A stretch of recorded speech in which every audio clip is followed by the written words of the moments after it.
So let's talk about, I know sometimes people get a popsicle headache when you say it, but let's talk about debt limit. The president meeting with Kevin McCarthy face to face for the first time last week with so much at stake.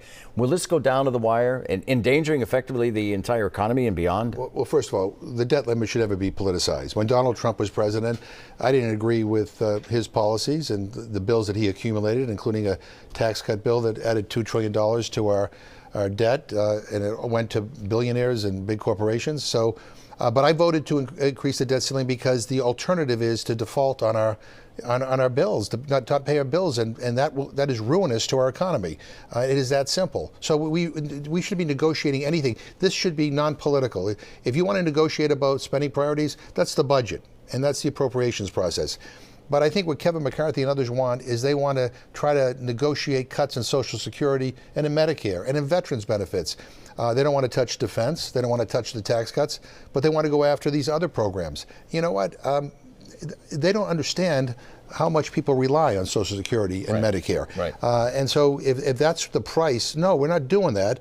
And hopefully they will move aside, do what's right, and then let's have these other debates on the budget. All right, we're going to start a lightning round. We need quick answers from you. For the State of the Union, should members have to pull straws to see who gets to sit next to George Santos?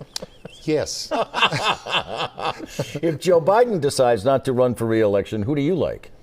If he decides not to. I haven't even thought about that. All right, well, can Democrats flip back the House in 2024? Absolutely. What is your favorite flavor of Polar Seltzer? Lime. I do. That's mine too. I knew you would go there. All right, who's going to win more games this baseball season, the Red Sox or the Woo Sox? The Woo Sox. Where's your money? His money's always going to be on the Woo Sox. You didn't even hesitate.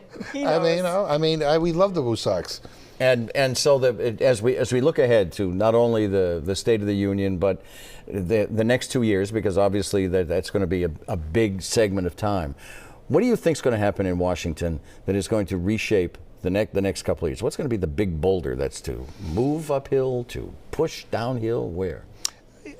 I'm a believer in people power. I think the American people, as evidenced by the last 2 elections, want us to get stuff done.